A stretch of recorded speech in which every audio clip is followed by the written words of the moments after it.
Good morning, everyone. Good morning. Good morning, everyone. You are here for 7 through 12 Google Tools to Change Teaching and Learning. And I'm Virginia Bond. I want to thank all of you for being so flexible and allowing me to kind of move this time a little forward. Boy, I can always tell the early risers because you're here, your cameras are on, you're good to go. No big deal. You got your coffee, right? I appreciate your flexibility. I was saying to someone else, I was asked to serve on this panel at 10 o'clock and they wanted me in at 9:30 and I was like, yeah, I can't do that. I can get in at 9:45, but not 9:30. So thank you very much. All right, so as we work our way through, before we start, the link for the session is in the chat. You will want it as we move on. I'm going to put it in again for anybody that happened to pop in late. And I'll continue to put it up there so you have it. I do want to just review with you Capital Region BOCES and NARICS. Good morning, Lindsay. Data privacy and security disclaimer, just so you realize that I may show you things that you want to use, but you are going to have to go to your data privacy officer to see if they're allowed. Now, the Google tools that does not apply to the Google tools itself.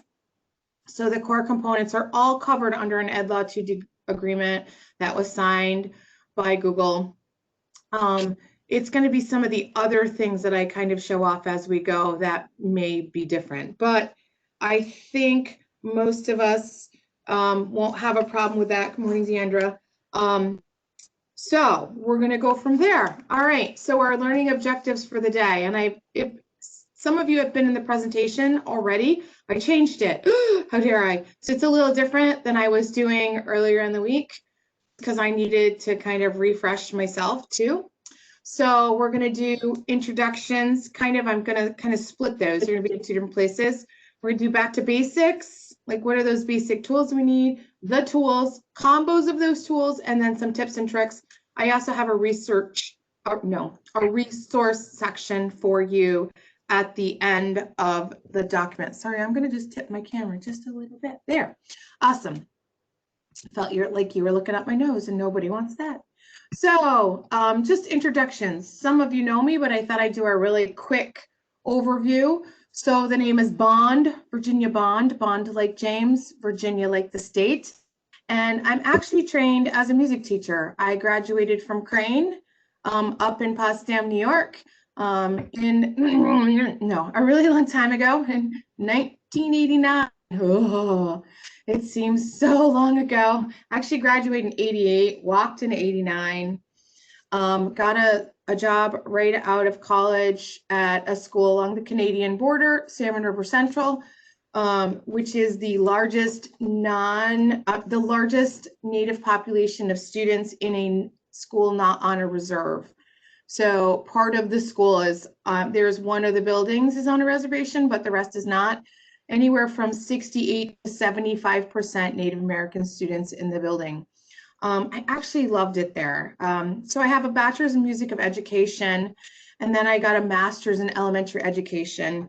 And I have no technology training, which is people are always a little shocked at that. I have no official technology training. In 2002, I became a tech integrator in the district, and I did that job until I left in 2015. And really, in 2015, I was doing music and technology. I did a lot of other things along the way too, like, data coordination, and I was the IST chair for the district, and I did lots of strange things. Probably if you've done it, so have I, which was just really strange. I loved the job, but I was starting to get a little stagnant in it. I loved the kids, and I knew it was time to go try something else. So what I did is I applied for this job at NARIC, was a training specialist. I love to train adults. I had been doing it for a while, decided, sure, I'll try that. In 2015, I came to NARIC, and I am an ISS Integration of Technology Training Specialist. It basically means I train in anything and everything, period. Yep. If you want it, I'll learn it, and that's the way it is. That's always been my mantra. If you don't know how to do it, I'll figure it out so that I can help you learn how to do it. In the process, I got my level 2, my Google level 1, then my Google level 2. And then I got I got my Google certified. I am a Microsoft Innovative Educator. I have a lot of those little mini things. I became an ISTE certified educator last year. Just finished my Google Level 2 on Monday and actually passed it in the new platform. Yay! So I'm recertified. Yay! I was really nervous because I don't love the new platform, but I made it through, so that's good. I have two kids. This is my oldest right here, the boy. The old one with no beard. This one has a beard. This is my son, his wife, and my granddaughter, Amelia, and my daughter, Becca. Jared's 27. Becca is going to be 24 in a few weeks. He is an RN, and she is a strength and conditioning coach who just found out that she will be, she has a job at the University of Vermont. Which sounds so far away because I live in Malone. But when your kid goes to school in North Dakota for 2 years, this ain't right. I see some heads. Yeah, you're like, hey, Vermont, it's only 2 hours away, right? She's home as far as we're concerned. So her and her boyfriend just bought a house here in Malone. She's going to commute for a while, and he's a state trooper. So we're pretty lucky. She's home, and she did 6 years away from home. So it's kind of nice to have her back with us. All right, so there we go. A little bit about me, and we're going to roll from here. So let's start with the basics. So when we think about what our traditional classroom looked like, we know there were certain things. It's going to be a rough morning. Certain things, listen, you're allowed to laugh, and you're allowed to laugh at me. It's all good. There are certain things that we know works, right? We know we have these key pieces. It doesn't matter if you teach pre-K or if you teach high school, certain things work with students. Building relationships is one of them. Schedules, and I'm speaking to people that live by the schedule, right? Because you are either educators or your 7 through 12 content providers. Your life is a schedule, right? You have your kids for a certain amount of time, move them on. Have kids for a certain amount of time. So you get that. I understand. Rituals and routines like consistency and then communication. Those are the things we know that works. So what I did is I went through and I found some resources for you on each of these topics. I'm not going to dive deep into these today, but I just wanted you to have them. You're going to get a copy of this slide deck probably later today, along with the video. Now that I'm all nervous that I did push video. You will get a copy of it, so you'll have it kind of to refer back to, and then you'll have some time to kind of dig into the pieces that are here. So when we start and we talk about relationships, probably one of my favorite people out there right now associated with anything to do with blended learning is Catlin Tucker. Now, her name is probably Caitlin Tucker, right? If you know how to spell it, but it's spelled Catlin. So I always say Catlin, so I remember how to spell it. I don't want to forget. So Catlin Tucker is really amazing. She obviously has written the book, many of them, on blended learning. She's been doing a lot of this research. Here's one of her articles that she put out, and this is, you're in her blog right now, 8 ideas designed to engage students in active learning online. I'm not going into this. I just wanted to give you that. But if you come a little further down in here, you will find many of the other resources that she has available. She's excellent. You can follow her on Twitter. She's also very active on Twitter. That's actually where I find a lot of her articles. Kind of pop in that way and find her that way. She's very involved in conversations. She has a lot of keynotes that are in here. She did offer a class during the summer. Lots of those kind of things. I think she's really good to kind of follow and to talk about relationships, because I think if we saw anything from March to June, we had kids that were engaged and we had kids that weren't engaged, right? We had lots of kids that just kind of like, yeah, I'm done, right? I'm done. It's kind of interesting because the reason I'm on this pandemic panel later today is because we had to like make a list of what works and doesn't work, right? And I got lots of doesn't works. I mean, I also have lots of works, but we found that teachers engage their students had a better, I want to say, receptivity rate, if that's the right word I want to use, of students really attending to what needed to be done. I mean, we were all kind of traumatized through it, and we are maybe the better term to use there, right? It's not over yet. So just thinking through that process, there's a lot of great ideas in there, and sometimes she's just good to read to kind of get somebody else's perspective, because we have our one perspective, what we're living in right now. Okay, the next one is really schedules. So this article down here is put out, I don't even remember who wrote this. Oh, Tracy Barvia. So I am going to click it. This could be, it's definitely more for a teacher who's self-contained. So I was thinking of my special educators who may be pulling kids to them more. So kind of how to set up a block scheduling. I know that's not always going to work with everyone because your guys are really tied into a schedule that you are given. So this may be good for reference, but may not be a lot in here. This, on the other hand, is not linked to anything, but it was a screenshot that I stole from someone that I loved. It's not really about schedules, but yet it is. I love the fact that she built it in a slide. Nothing special, but what she did is she put the tools in here for her parents to see really easy and her kids to see. And it could change from class to class to class. You may be different tools that you might use with a 9th grader than you might be using with a 12th grader. And I'm thinking for some of those schools that might be like K-12 buildings that are smaller in size. Some of you, I think, are very probably specialized in what you're doing. You're like one class or maybe two. I do have some districts where, you know, the social studies teacher literally teaches it all the social studies 712. So I wanted to have this, you know, available so you could see this. I like how this is set up just because it's simple, right? Sometimes simple's okay, and that works well. The next one is just rituals and routines. What are those routines that we're going to use to? So lots of you have those go-to things that you've done all the time. We don't need to throw the baby out with the bathwater, okay? I love to say that only because if it's worked for you in the past, can you make it work? And I don't mean like try to stick it in there and make it work. Are there tools that you've used in the past that you can continue to use that will be effective? Good morning, Sandra. I want you to think through that process because there may be some things you're like, you know, yeah, there may be some things that I definitely can do that I can use with my students that are going to work well. So think through that. The trick is, can I translate what I've done in the past into a blended environment? That's where kind of the rubber meets the road. So be very clear about what your expectations are. Now, I say that, and sometimes, thank you, Jason, our expectations get changed out from underneath us by people other than ourselves. We can't do anything about that, right? So I just want you to remember, you need to be in control of what you can be in control of, and the other things you're going to have to let go. And for teachers, that's rough. I understand that, right? I told my boss, like, I've been in a shared space for a long time. And when this all started and I started to do trainings, they asked me if I wanted to have an office in Plattsburgh.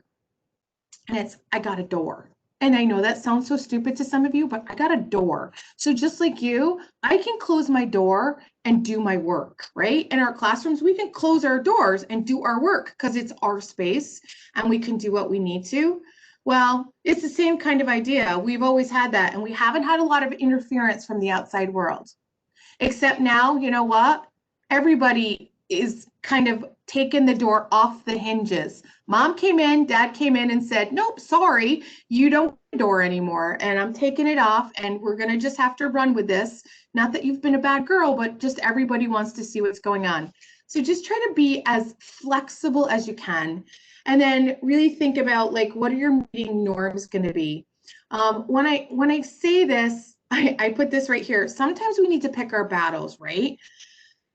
Are there things that you can let go? I'm going to use my kindergarten story. And I know I taught music to kindergarten kids. And I don't know if you have ever had 25 kindergartners in a room with you. It's a little bit like chaos, right? Yeah, right. And I'm sure some of you, I had a colleague at one time who used to call them ankle biters, right? The little kids were the ankle biters. Yep. So I had 25 ankle biters, and this class happened to have 18 boys in it. Holy Hannah. It was a rough little crew. They were wonderful. I mean, those little boys sing their hearts out. I loved it. But I used to be a real stickler for kids like sitting still. And one day in my head, something clicked and it went, really? Is that the battle you're going to fight with 18 little boys? Like, if you can keep them from not touching each other, that's the big thing. Who cares if they wiggle? And it was that point in my life, I was like, yeah, they're boys. I'm going to let them wiggle. If they need to wiggle, if they need to sit on their knees, right? If they need to stand up, it's good. So sometimes we need to pick the battles we want to fight, right? So I'm probably going to say things that might be very unpopular in the next 30 seconds. I'm going to say them anyway because I got nothing to lose.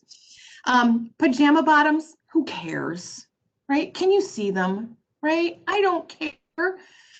Cameras off is a bigger thing. So I want you to know, I want you to look in the room. There's lots of you here. 3 of you have your cameras on, and I am not having a yank about it, right? But I want you to think, and we're probably all in homes that are what we would consider to be appropriate, all in places that are be appropriate. Not every one of our students is in an appropriate place, right? So think about that. I've heard districts doing things like, oh, you can't be in your bedroom. Well, holy Hannah, the only place that would have been quiet at my house when I was growing up was my bedroom. And even that wouldn't have been real quiet. I lived in a trailer growing up, and there was my mom and my dad ran a business, and employees, they all came into the trailer. So my room would have been the only quiet place I had. Have to have a desk. If I didn't have a desk, I was probably going to take classes on my bed because it would have been the place I had, right? So really pick our battles. Think about what's super appropriate. If you can see your kids once during the meeting, everybody start with your cameras on. I just want to see you for a couple seconds. Perfect. I just want to know you're there. I want to make sure you're okay. And if you kind of preface it like that, it will change, and you may see things change. We're going to talk about a few changes that are coming in meat that might make that a little better. So just think about really picking those battles to the ones you really need to have. You're right. I like it. The goal is to win the war, right? Goal for you guys is graduation, always. So our juniors and seniors, the goal is graduation, to get them through and to get them to the next place. All right, so the last one is communication. So in this document, which I'm going to open up, you'll notice that all the documents, almost all the images, everything is a hyperlink in my document. I just find it's a real simple way to do things, easy to navigate through. So what I did is I created basically a resource doc for 712. So when I talk about communication, I'm typically talking about it from teacher to administration, teacher to student, teacher to parent, student to parent. Ooh, that's a different one that we don't deal with sometimes. And we sometimes get caught in the middle of parent to administration. Sometimes we get stuck in that route as well. I think one of the things we saw during pandemic craziness, when we first got into it, is we all just did what we had to for 3 months because we didn't know any better, for lack of a better word, right? And some of you were like, right? You did what you needed to do to get through it. So now we know a little better, and now we kind of want to work our way through the process and think what it looks like. So communication with our parents is key. And if you happen to be the parent of an elementary student, a middle schooler, and a high schooler, it was very possible that your kids were in 15 Google Classrooms. So that poor parent probably got email summaries of 15 Google Classrooms. But I hope that they were getting weekly and not daily, because that would have sent me over the edge. So when I say that, every Google Classroom, for the most part, was probably doing something different. That also was chaos because parents didn't know where things, they were using different platforms, they were using things, and that happens, right? So when we're teaching students to be flexible, that's a process that happens, but it's also very confusing. So creating some form of document so that our students and our parents understand kind of the parameters of the classroom. So what I did is I really quickly put one together. This is not beautiful. This is like darn down, dirty, and fast, okay? But it would be something that I would use for the entire year, not just once. I would post it into my Google Classroom, and I would continue to make updates within it as the year progressed, because then parents would know there was this one place to go to, right? I wouldn't send new documents. I wouldn't be sending via email. Matter of fact, I might have the link to this in my email signature so they always knew where to get it. some of the things that I have in here, the best way to contact, the best time to contact, right? And I actually I've highlighted these, I've created them as headings so that they come over on the side, and they come with this little tiny box over here on the left-hand side that basically is an outline, so that what happens is that this document now is hyperlinked so people can jump through the document without scrolling in it. It could be very long. You can push things in the middle. You can have your daily schedule. And I kind of made up one here. Gosh knows that's probably not close. I was trying to be really nice and let you guys start at 8 and be done at 2. Ha ha ha ha ha. Wouldn't that be perfect, right? In a perfect world, that I know that's not reality, just saying. It would be super nice. But just think about how you can structure your day, what it's going to look like. We talk about maybe a weekly schedule. This might not be so much for my regular content providers. This is more for special ed who may be self-contained. Maybe they have like PE one day or another, music another. That is kind of a different option. Talking about your online space, what are you going to use? You're going to use Schoology, you're going to use Classroom, you're going to use Class Dojo, you're going to use Seesaw, whatever that tool is. What the meeting tool is. Are you going to use Meet? Are you going to use Zoom? Are you using WebEx? You know, whatever that would be, I would have that information here so people know. And then also, this is a new one, a troubleshooting guide. So didn't get it in here. I meant to do it. Google has put out a troubleshooting guide. I put it in yesterday's, didn't put it in today's. I will get it in here for you. And there's also a parent facilitators guide that they put in their information as well, that I think is just going to be a really nice piece for us to push out, so we don't have to recreate the wheel. Do not recreate the wheel. You don't have time for that. The wheel's been built by someone else. Let's use theirs a long time ago. So something real simple. I would push this out through my classroom, or I would also have it as a link on my Google site. I'd also have it as a link in my signature, because you can't have it in too many places.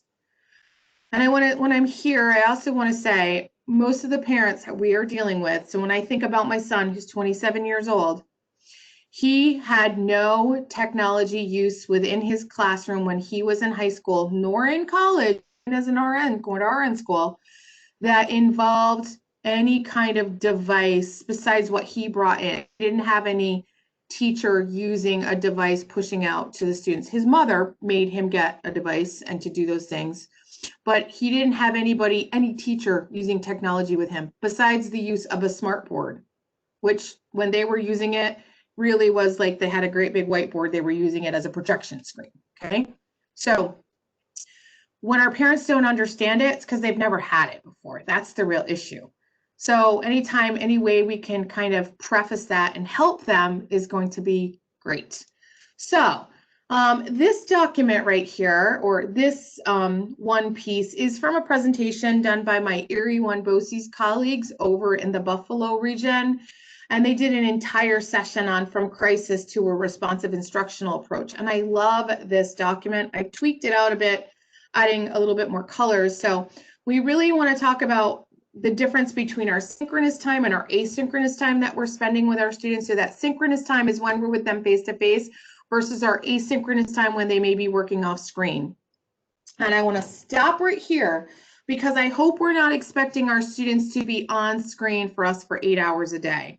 Because I don't know about you, I have a tough time with that, right? And I am probably on screen about 10 to 12 hours a day. I know yesterday on one of my sessions, I had people that had, like, you know, the UV glasses, you know, reading glasses for computer, right? There you go. Mary's got a pair on, because some of you have realized that it's just not great. And it just does not really matter the age of our kids. Entire school days on screen is not a great idea. So we really need to think about ways we can break our classrooms up. And sometimes it's even they could talk on a screen. That's a little different than reading on a screen, doing work on a screen, doing homework on a screen, talking on a screen. And this generation is very used to that. You know, they're used to having those conversations like that. That doesn't bother them. So we have to think through whole group, small group, office hours. What is that going to look like? How could I set something up? This quote down here I really like. Synchronous not meant for lecturing or recapping what you did in your videos, right? Yes, thank you. Holla, holla, right? It's really, you want to, when you're with your entire group, you want to check on how are they doing, right? That quite honestly, social emotional is so important. I know in a lot of my sessions, I just wrote this to a friend. I was like, I sometimes feel like I should have gotten a counseling degree, right? Because I feel like a counselor now more than anything. And I don't have a problem with that because sometimes I just need to talk my friends off the ledge. I just need to say to them, hey, it's going to be okay, right? You're going to do what you can do with the knowledge that you have. And until you have more, you'll be fine. It's okay. We can only do what we have. So don't kill yourself through this. Just do what you can do. It's really important. This is a big one. And this is like, be a funnel, not a fire hose. I know we all felt like this during the pandemic, right? Like we were getting blasted from every direction, but this is more about the tools that you're using. There's no reason for anyone to use 20 tools. And I'm going to throw a second grade teacher under the bus. I'm not telling you where she's from, but let's just say that some of her parents contacted me, and you know, it's in a district in the north, and she was using ClassDojo, Seesaw, and Google Classroom all at the same time, which are pretty much kind of do the same thing. And she was having kids like submit one, they'd be doing one part here and one part there and one part there. And the parent called me and she's like, I don't get it. Like my kid is literally, she has to do a Flipgrid video and then she has to go in and do something else. And then she's got to do another video for something else and put it somewhere else. I'm like, I get it. So basically this teacher was using every free tool that she had at her disposal. She'd gone and grabbed everything and she was going to do a little bit of everything. It was like the smorgasbord second grade classroom. Instead of being very selective about the tools that she had at her fingertips and using them with more breadth, okay? With more depth, not breadth. So we want to talk about really getting down to maybe like 8 tools, and you won't have 8 at the beginning. You're going to have maybe 3, and then you may be able to 4, and then you may get to 5, and you may find that your students just don't have the ability to move past that, right? We really have to be even responsive to our students and what they're capable of. So it's really about the quality of the tools that you're going to work on versus the quantity. Don't worry about how many, and don't get sucked into, well, I used Flipgrid with my class and my students, your students with, don't get sucked into that. If you don't feel like you're ready for that, don't do it. It's that simple, right? Do what's right for you. I know, I'm like, I know, I should have administrators in the building. They probably hate me because it's really important. This right here, focus skills.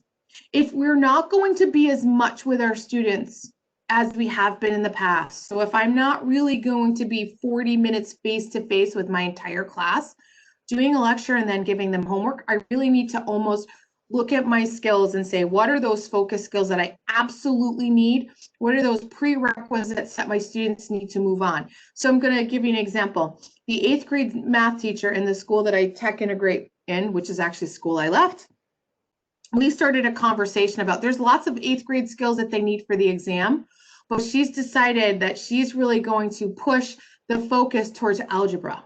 She's like, I am only going to pull in those skills I absolutely need when I'm face to face with them that are the algebra skills that I'm going to move towards, right? So, and that's a shift for her. She's like, oh, this is hard, right? She goes, they need that for the state exam. And she said, you know what? I'm going to have to trust that I can give them that work asynchronously. When they're with me, I'm going to do the work that they need to push through. They have a platform in place that they're using that will do some of those things that she can push a lesson through to them. So she's just trying to be very cognizant of what she's looking for and how she's pushing them on. It's a real hard shift because I know anybody that's in something with a state exam, of which many of you are, like, but this is on the Regents. And I'm gonna ask the hard question, is it going to be, do we know? Is there a Regents? Who knows, right?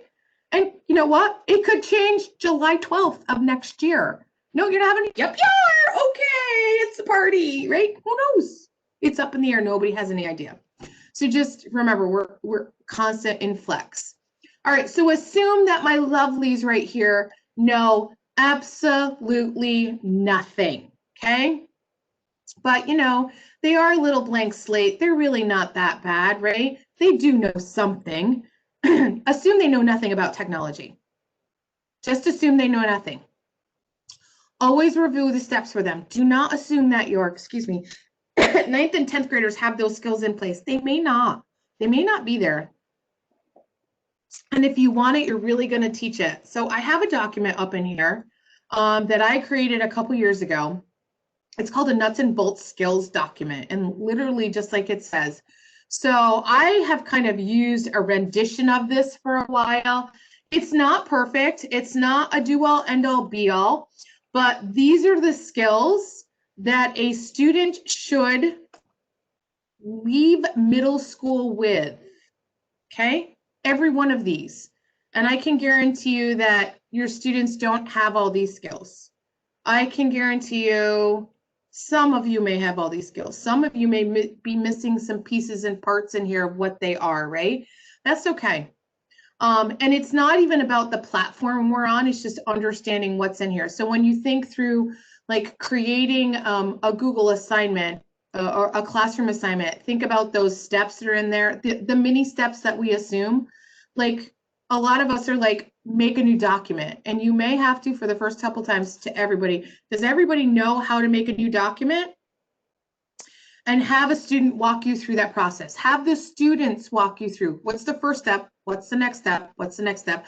Let them be the guide for each other's the first couple times through. One thing that I was really impressed with students, especially in Google Classrooms, is that if they got stuck, they really did help each other out. If you had class comments turned on so students could post into your streams, they were doing that. They were assisting on the side, right? They were helping that process of somebody didn't know how to do something, they would help each other. And that is really beneficial. All right, so let's talk about the tools. So one of my favorite tools is not a Google tool. It's a Google extension. Oh, and that was a really bad decision, Virginia. Sorry, I just closed all my screens that I really wanted open, didn't want to do that. And it is an extension. So this is one that you'd have to get checked out with your DPO. But it's called Tab Resize Extension. So there used to be, or I think there still is, there's two extensions called Tab Scissors and Tab Glue that some districts have installed for their students, and Tab Scissors cut apart your tabs and Tab Glue puts them back together. So why would I need that? Well, because I want to do this. I'm going to split my screen just like this. And what this allows me to do is it allows me to have my presentation on one side and it has something I'm working on the other, or something I'm reading. Or if I do this and I bring you guys over and we think about Google Meet, right? Because Google Meet, you can't always see. You work on one tab, but your kids are on another. So I could pull you guys in. You're actually sitting on another screen when you're here with me. So, but when I did that, if I was using Tab Resize, I'd have the ability to split my screens and have them side by side. There's so many times in my life I use this just on my regular laptop when I'm home, right? Because I'm in the office and I have 4 screens and I have 1, 2, 3, plus my laptop screen in front of me, right? When I'm home, I don't. I have just my laptop screen. So there's a lot of times I want to be looking at one thing and reading another, or I want to be reading one thing and typing into another, or I may want to be putting grades into a student information system. There's so many times for you to use this that I think it's super valuable. The other thing, so the tab, the Control-Shift-Z will put them all back together, right? Like this. I do love this one. The other one that I really like that's in here, it's also called the 4x4, but you can customize these. You could do a 3x3 grid. So with 4 windows, if I had 4 windows open, I'd have another one down here. And if I was having my students do work independently on a document that I push to them, I would be able to have all of the documents open and watching them all at the same time without having to go through my tabs. So that's another reason why I really like that as well. All right, so that's Tab Resize. One of the other tools I think is probably the most valuable is some sort of video tool. I don't care what it is. I happen to be a Screencastify person. I have used Screencastify for about 3 years, to the point for 2 years I bought it myself, and I finally got Narek to buy it for us as a team, so we all have it. The reason I like it is because it's ease. You can have a free version. The free version will allow you to record 50 free videos a month, up to 5 minutes. Now that doesn't seem like a lot of time, but it's actually, the 5-minute rule is kind of awesome because those are easier to download. You don't have to worry about bandwidth. They're easier to watch.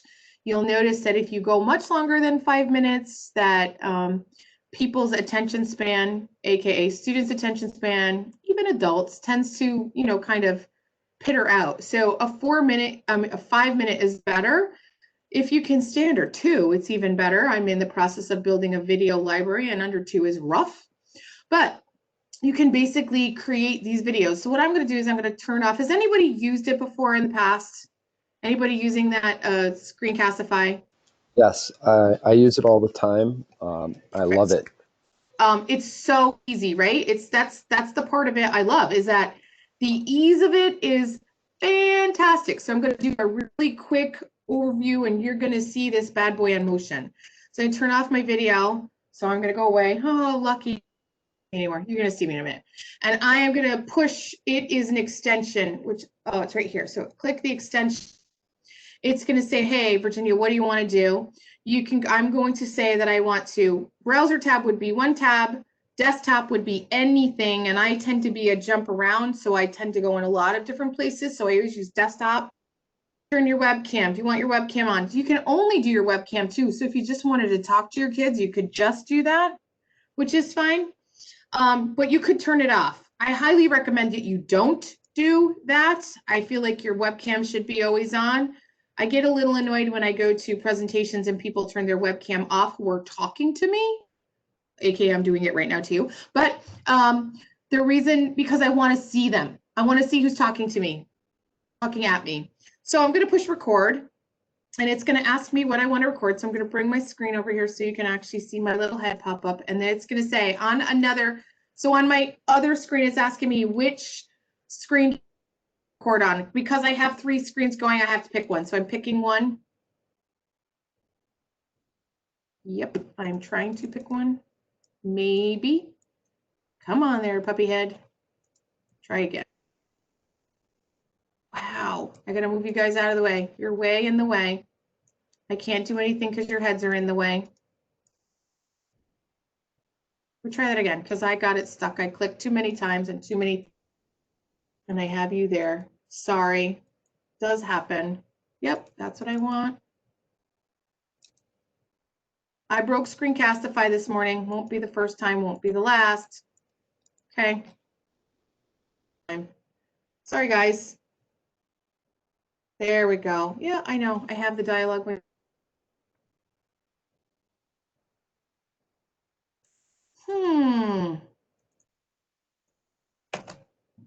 Got it. Just hates me today. Won't be the first time.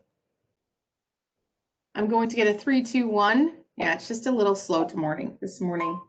So you saw it gave me a 3, 2, basically saying that my desktop is being recorded. And I think I turned my webcam off. So it's being recorded. What I can do is I can go through, and I can also click places. When I click places, I get this circle, right? So it kind of highlights who I am, which I really like for students. So I need you to come up into the top file. I need you to come over here. I need you to click on this. It keeps it pretty simple for students to be able to follow along. That's all there really is to it. When I'm all done, just push stop sharing, which is on your screen. This is the part I love. It automatically loads to, it automatically goes somewhere, and I don't have to guess where it is. It saves right to my drive. So when you set this up, it automatically saves to your Google Drive, and there's no worries with that because your Google Drive has unlimited space because you're in a Google domain. So it will record here. You see how quickly it is. It actually does have sound. It plays back to you in mute, which I think is a blessing because I don't want to hear myself more than once, right? And so I can actually just grab the shareable link for right here, or what I always do, that's a great face. Look at that. Woohoo! Stopped me right mid-pause. Woo, not great. I can publish right to YouTube, which I love. I think that just makes so much sense because I can push this right through to my YouTube channel, which I typically do, and I'm going to do right now. I'm going to push it through. I'm just going to say, I'm going to title it here. This was a 7/12 review. Very simple. I can go through and do all the pieces if I want to. I'm not going to right now, but it's real simple. And then I can have it into a YouTube library of what I want to use. Now, if you don't feel comfortable pushing it out, you don't have to. You can keep it right into your Google Drive so it stays right there. It's very easy. I mean, I love that. You can also share it to your classroom, which is another piece that is valuable to most teachers.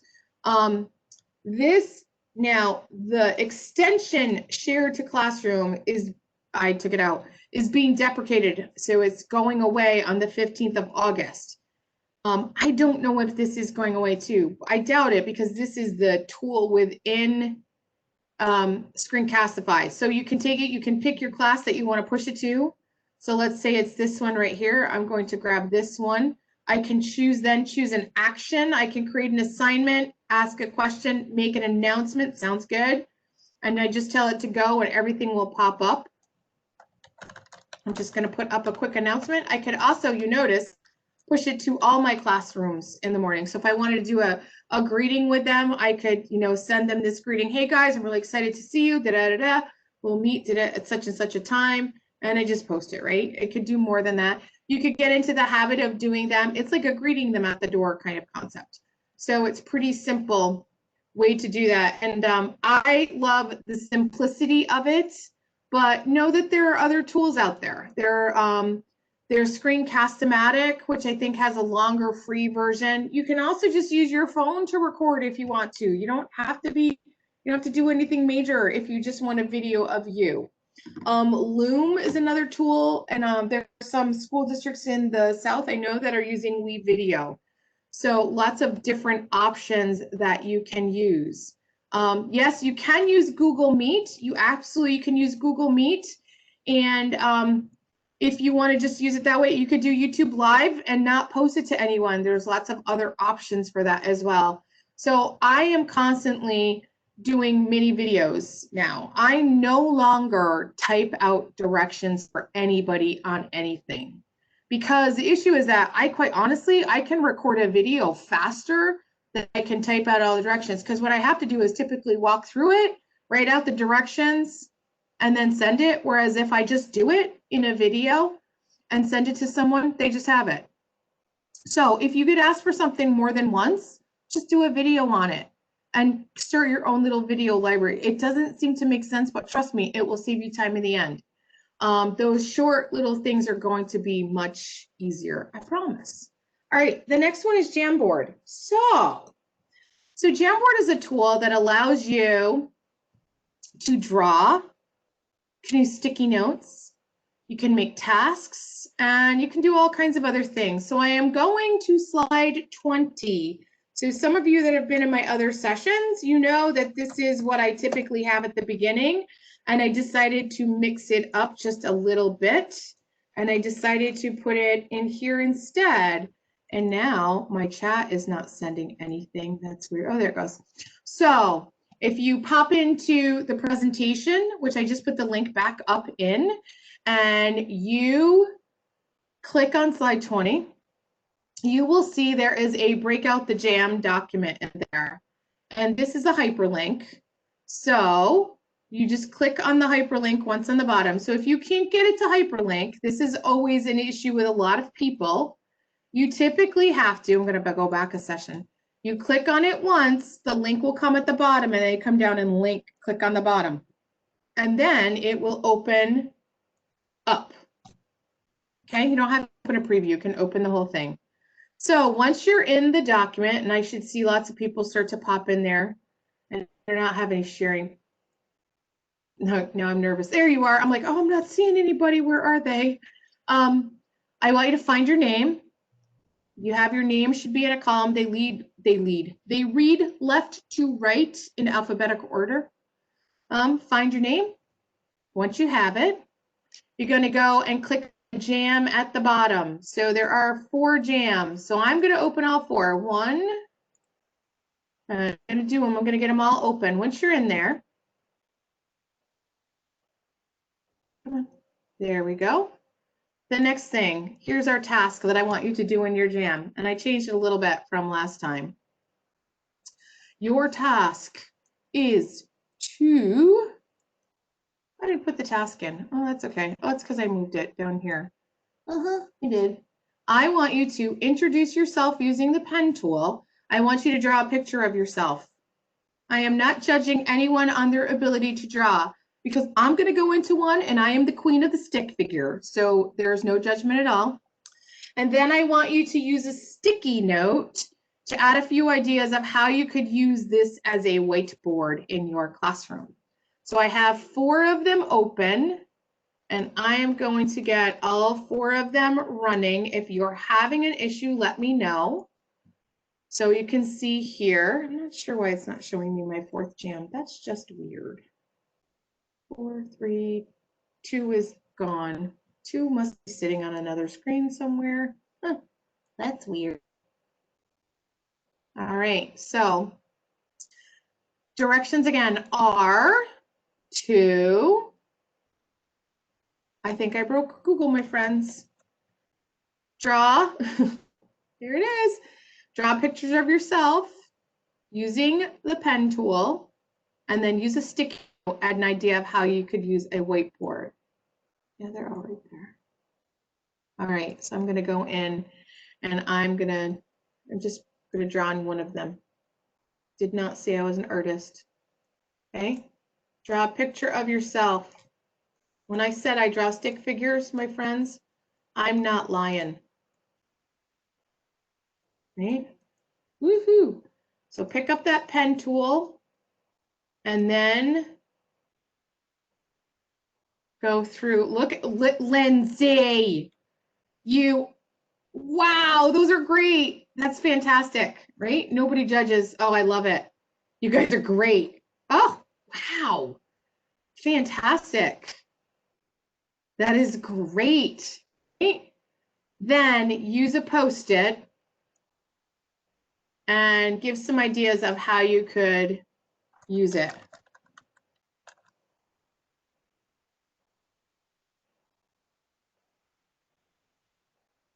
I'm going to give you like 2 more. I see nobody super struggling, so that's really awesome. I'm going to have a sip of coffee while you're doing that. Haven't had enough yet.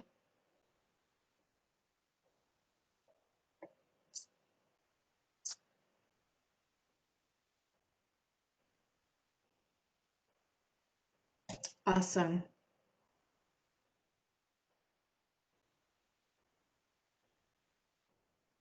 It's okay. I don't care if you didn't listen. That's a fantastic dog. All right. Oops, didn't follow directions. I love that, right? Who cares? That dog is awesome. Fantastic. Great. I want you to have some ideas of what you can do in here. Oh, and I see people playing with more of the tools. That's fantastic. I think something's wrong with Jam 4. We can't edit it. You can't edit it. Oh, it could be stupid human. Let me see. Maybe I'm the only one. Yep. Good call, whoever that was. Look at that. Can only view. Thank you. I'm going to give you more time. Just do a quick refresh and you should be able to get into it now. I'm so sorry. Thank you. 3 out of 4 ain't bad. So, Jason, it's a good question. The Jamboard software, Jamboard is now part of the course suite. You don't have to have a Jamboard to use it. Mary, that's okay. I love that you don't know what you're doing. Come over, grab a pen on the sidebar, and then when you're in there, you can just draw something. Or did you get to the jam? Yeah, just grab, and you'll see there's a little arrow there with some pen options. So I love the fact that you don't have to own a Jamboard to be able to do this. You have the ability to draw, which is nice. I think high school teachers kind of get all over this because a lot of you still use whiteboards. Nothing wrong with that, right? We think out on whiteboards. Math, right? Math. Math teachers. I had one almost like kiss my feet because they were so excited that this was an option. So not hard to work with at all. Keep going. There's no judgment here. So let's just talk a little bit about the functionality. I'm going to take you to the Jamboard home. So the home for Jamboard is jamboard.google.com. You can see I have lots of jams, right? Tons and tons and tons of them because I can keep them, obviously. So it also, there's the app for your phone, and I'm gonna just gonna push this out there. I know not everybody likes to do this, but I would highly suggest, that you add a few pieces of technology to your personal phone, all right? One would be a Google Meet. One would be Google Classroom if that's what you're going to use, and Jamboard. So the reason Jamboard, I like Jamboard, and I'm going to come in and click whatever jam will open up immediately for me, and then I will go into it. There's more functionality on the phone, which makes like really not a ton of sense, right? When we think about that. So if I come in here and I'm going to use an assistive drawing tool, which is one of the functionalities in here. And I'm going to do blue. So I'm just going to come in here and I'm going to draw a circle. I just drew a circle. See what happens? I didn't really draw a circle because quite honestly, I can't really draw a circle. See, that's what it really looked like. But then when I hit the assistive tool, it made it an actual circle. So let's play a square. So sorry guys, you got me like playing on yours at the same time. So there's a square, you'll see, oh, and mine didn't pop. So I think I turned it off by accident. So it also has on the phone, it has some assistive text tools too. So it does hand recognition. It's not great because it'll do letter by letter. So you can't write on it. That's the issue that I really have, right? I cannot write on this, as in I can't type on it. I can type in a Post-it, but I can't type here. I can write. I mean, it's not great, but it does have that functionality. Virginia? Yep. When I was using Jamboard the other day, like literally a few days ago, on my Chromebook, on my computer, all those assistive tech options were available, and then now they're gone. What happened? So Jamboard is, it's interesting that you bring that up right now. Thank you. Jamboard is going through a major update right now because of the whiteboard functionality. So the functionality right now is like 25 people per jam, and they're upping it to 49. I think in their process, they're trying to update some of those tools at the same time. That was one of the announcements that came through from Google on Tuesday. Okay. Right. And I think it was actually the first one they announced, which was kind of told us like the priority. They did Meet. I think they did Jamboard and then Meet. And I was like, woo, right? Because I think it's one of the pieces that people have been looking for. So I'm hoping that was that Lindsay? Yes. I'm hoping that that's going to come back. I hope so too, because it was awesome. And then I was trying to work on some jams last night, and I was like, where did all my fun tools go? Right. So hopefully those will come back. Okay, thank you. I love the functionality of it because it does give you the whiteboard.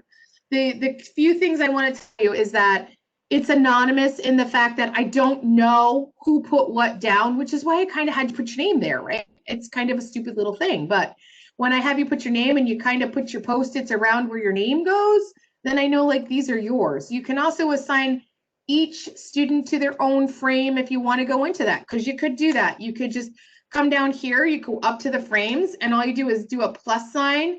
And you could, students, once you've shared it, they can create their own frames and they can go in. And in my other sessions that I did, I just put everybody's name in the corner right here. It's great for collaborative work in real time with a whiteboard session, right? It doesn't have to be perfect.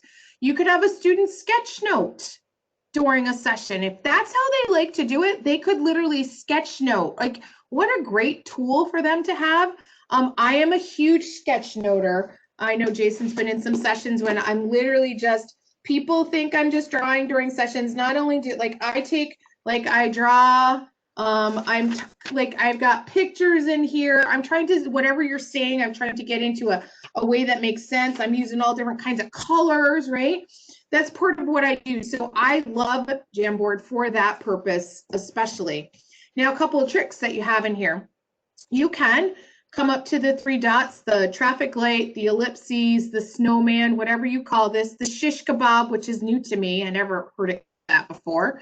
When you come up to that, you can download the entire file as a PDF, which you love. You can also save a frame as an image. So if students did some fantastic work, you could save that one frame as an image and they could have it to work from. So either way, it's a great brainstorming tool, and you can drop it and come right back to it on any other device that has the ability. And it's now just, it's a tool. Now, if you don't have it turned on at your district, because what happens, a lot of people are like, well, we don't know how to Jamboard, so I'm not going to turn that on. No. You get the Jamboard functionality without having the Jamboard. So I think that's a real big conversation to have. So if you end up in a district where your tech is like, well, I'm not turning that on because we don't have a Jamboard, send them my way. Okay, it is also covered under the EdLaw 2D agreement because it is a core component. Been a lot of questions about that, but I did get final answer to that. It is covered because it is under the agreement we have with Google because it's a core component. So I love Jam. I think it's really fun to play with. If I go back on the slide, what I did right here is I kind of walk through how I did this. So I created, I made a hyperlink to the doc. I took a screenshot of this document after it was all built, this one, took a screenshot, and then I hyperlinked it. And then what I went through in here, I'm gonna move this out of the way. I went through and I don't know what that is, which is really weird. I'm gonna get rid of it. Hope it wasn't somebody's notes. Sorry. If it was, I apologize to you, and I'm, yep, might be, I don't think so. Sorry, my brain is going two ways. Then I actually went down and went through the process of how to set up the jams. Like I set one jam up exactly how I wanted, just like making any template. And then I came up here, made a copy, renamed it, recolored this because this matches this, okay? And that's just me being a stickler. I post it on the jam, matches my color of my column, because that just helps me organize when I know what I'm looking for. So I think Jam is a great way to do collaborative work. It's also just a great way to have, you know, another piece of information. Really not sure what's going on there. I'm going to close that. All right, awesome. So next, where are we going now? Where are we going now, Virginia? Well, we're going to go into the meat, right? The meat, which is typically, I believe the next one I put in is Classroom. So the next one, I did move this around a bit. So Google Classroom, let's go see a Google Classroom. I'm going to teach you a little trick right here if you've never used it. If you come into your tab, I don't know about you guys, but I end up having like 80 million tabs open all day long. So if you come to the last tab you want and you just close all tabs to the right, they'll all go away. So I don't have to close them individually. So that's a nice little tip and trick to have kind of up your sleeve. So I'm just going to go into Classroom. And I am going to use my personal classroom that I have set up. So I'm going to use this one right here. All right, so Google Classroom is the way you're going to push your content. And I think it's probably the way that most people at Google School are going to push their content through there. Now, some districts are using Schoology instead of Google Classroom. So just keep these things in mind. I guess my biggest tip and trick is this. So close your eyes for 30 seconds because I'm going to make this ugly.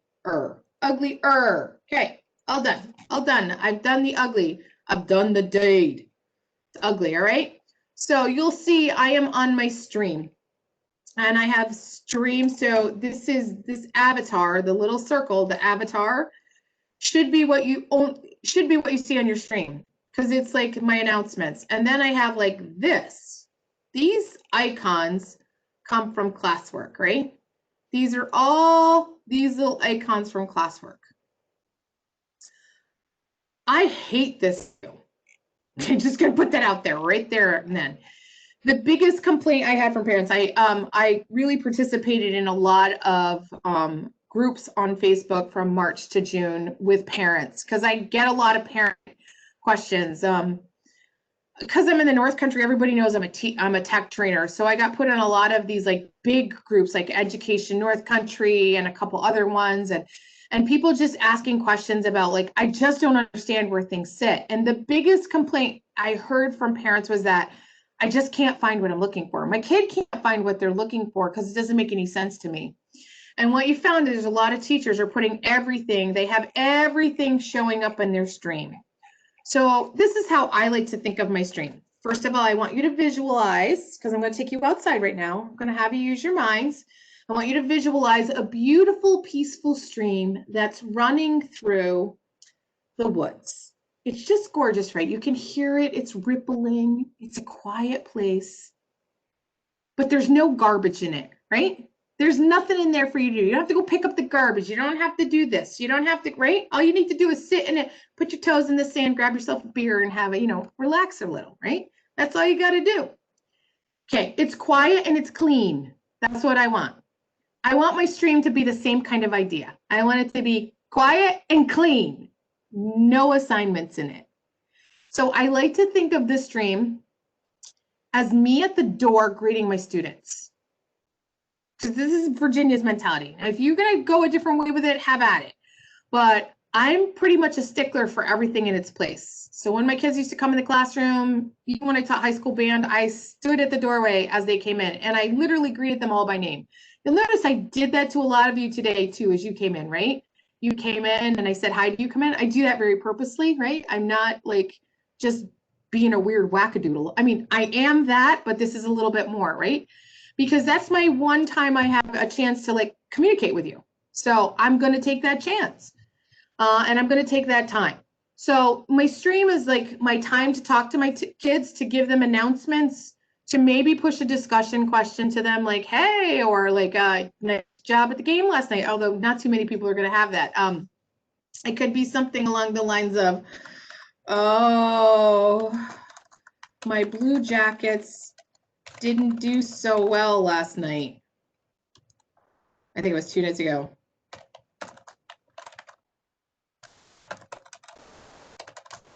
So sad. Anyone have good words for me? Right? Because I want my kids to start to have a conversation, right? My kids would know that I'm a Blue Jackets fan, right? And I want them to, oh, my Bolu, boy, I cannot type. I never said I could type. Thank goodness, right? Phew. Thank God there's always an edit button. I want my kids to have a dialogue with me because I want them to see me as a human and I want them to really, I want to build that relationship that's going to be engaging.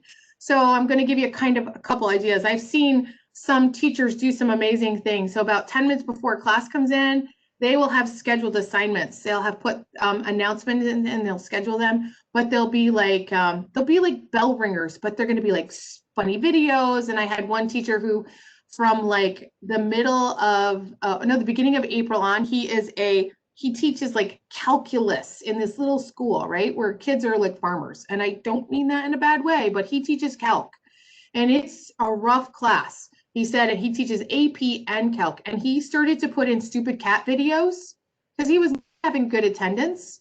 And he said his attendance all of a sudden shot up to like 100% because the kids came to see the stupid cat videos. He's like, all right, whatever it takes. If that's all I got to do, that's what I'll do, right? I had another teacher who wore a different hat every day to class. I don't even know where she got them all, right? Oh, and I love this. A messy stream is the worst thing. Yes. So we clean it up. So this is what you do. You come over into your settings and we go to general, classwork on the stream, and we hide notifications because, my friends, I am very much, if I picked up my laptop and showed you around my office, everything has a place. I have a place for everything and everything in its place. Okay, that's the way I want it to use. So Erica Rapp, if you're going to use Zoom, remind me later on because I have a Zoom training that I will send you that is all about Zoom settings. and how to set it up for your students. So once I have, so my stream is my announcements, it's me standing at the door having my conversation, and my classwork is where the work goes, okay? Two separate things. Let's keep them that way. So now high school students, they are their own, middle school and high school students, they are their own pile of special, aren't they? Isn't that how I said that, right? I'm going to log into Firefox. I'm going to pull Firefox over here because I am a student in my own class. So what I'm going to do is I'm going to log into Classroom over here so you can see it, what it looks like from the student platform. Nope, that's not the one I want, but that's the one it's going to go to. That's fine. Not the one I want. I want this one. So I have like a gajillion email accounts. So I'm going to log into my Google Classroom as a student, and I'm going to come in. So this is what same exact classroom. So if they're trained to go here, train them to go here instead into upcoming and go to view all. So I'm going to go look at the work that I have to do, right?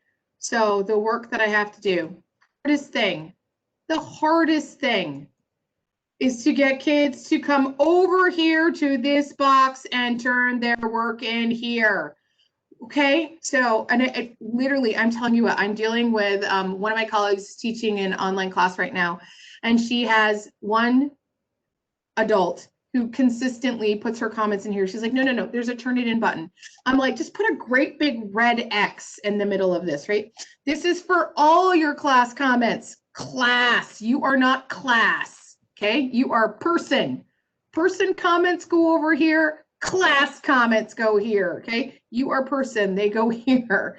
So this is just a really hard thing for kids to understand. I think the biggest issue has been forms, because when we push out a form to our students, you don't get a copy, right? There's no copy made and they don't understand. So students are going to do a form. They're going to have a form in their document. They're going to go through, they're going to turn it in, they're going to finish it, and you don't know if it's done, right? You have no idea if it's done. They still have to come in to their classroom. They have to click and turn it in. Like they just might write finished quiz, finished form.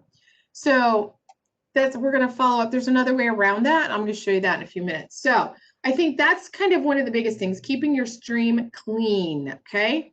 So I am also in the process right now, just letting you know that I'm in the process of building an entire set of classroom videos for teachers, parents, and students. You can see like this is kind of the list we're working on. I have some of my colleagues and I, two of us are working on this together, and we're trying to go through all of the things that come up. We're also going to do a parent component. But what I found in the last couple days is, I don't know if you have seen New Ed Tech Classroom, and I have linked this here. New Ed Tech Classroom has his own channel. And then he created a new channel for just student tutorials, because videos within YouTube that are built for students may not go on a playlist, right? You have to have them just kind of stuck alone, and they just kind of sit there. So you do the main linking. You know, that's a little bit of tidbit. So he created this channel. And what I love about this is that there are just some great things in here.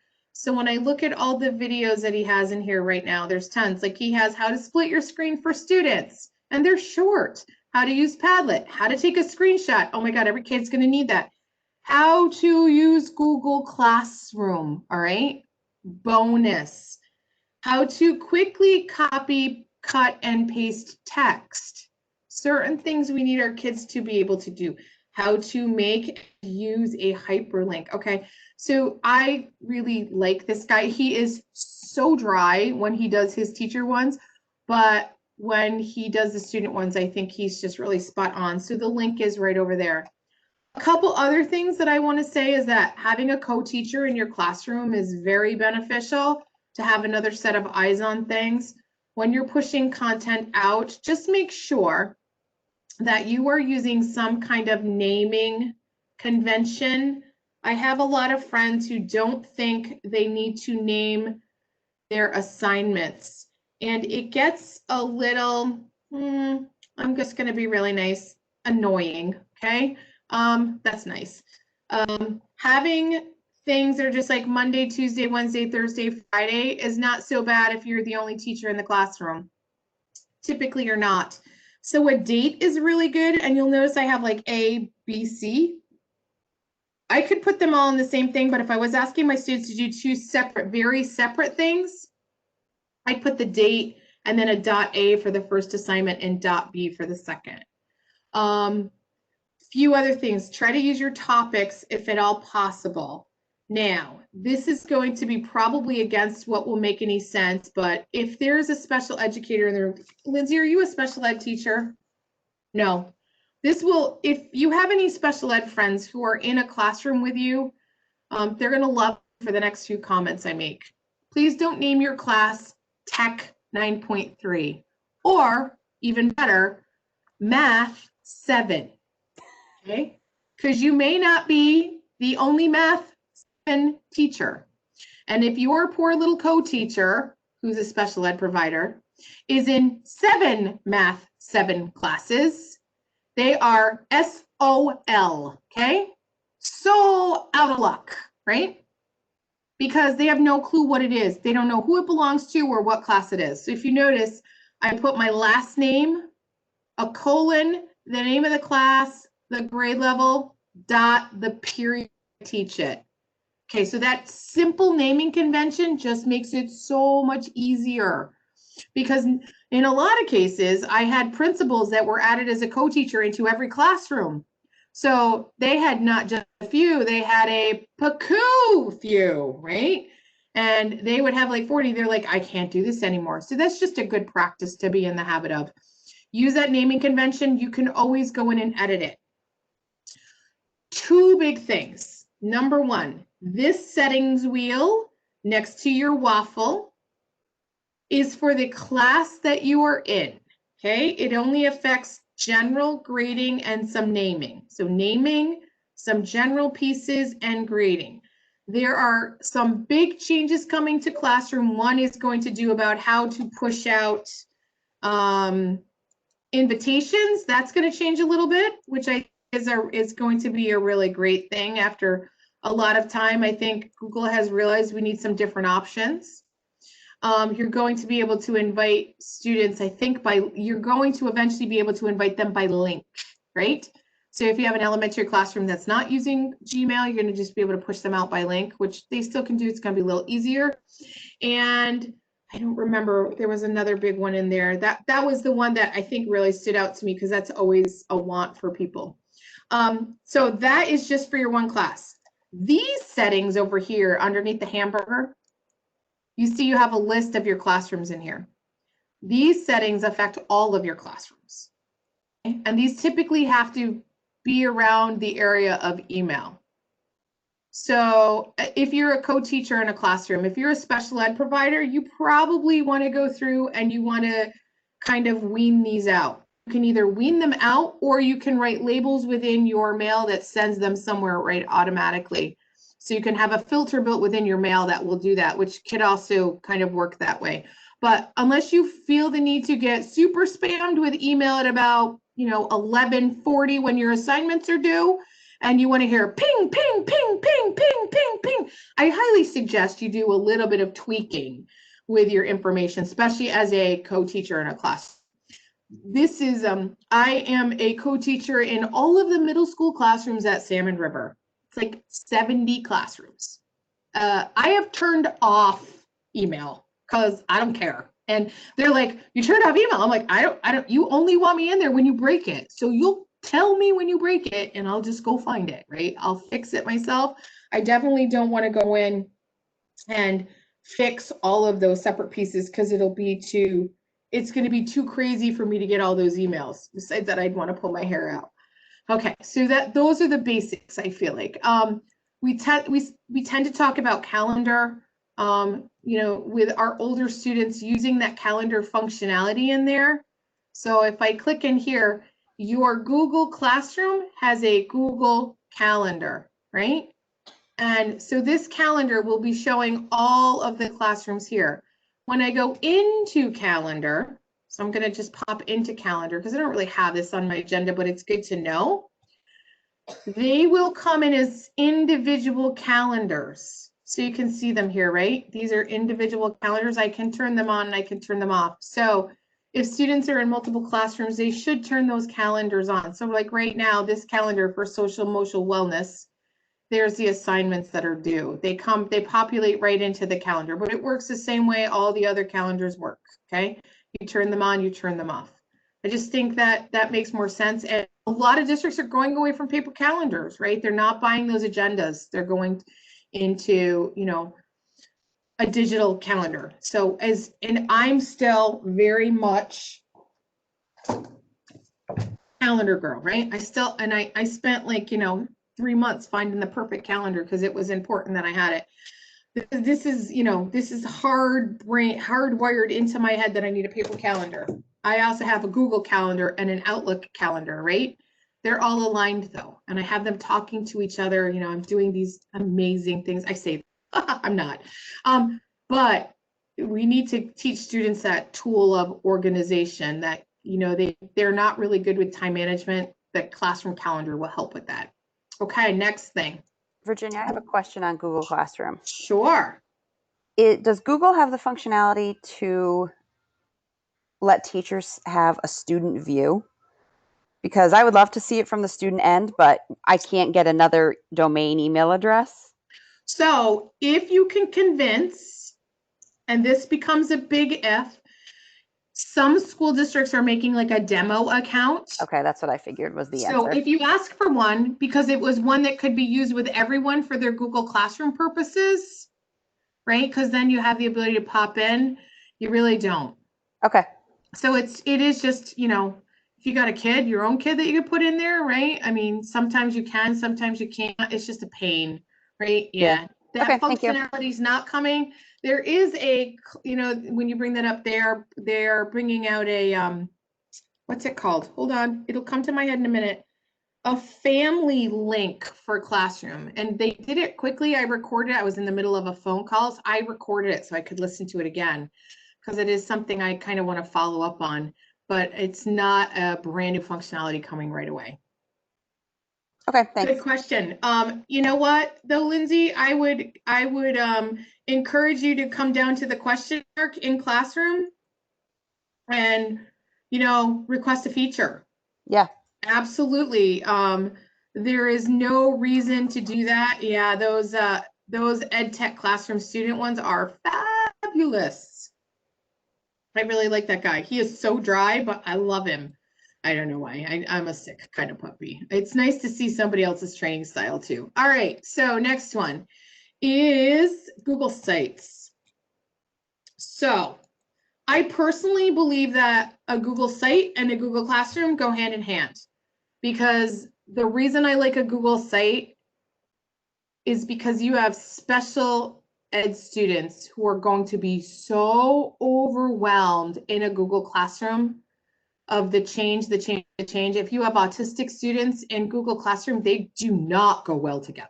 They just don't play well together because it's never really the same, and they really kind of struggle in that. Whereas a Google Site will allow students to have a similar thing. So this is an example of my Google Site. All right. So this is not wonderful. Okay. This is like it says, this is a work in progress. This is a labor of love for me right now.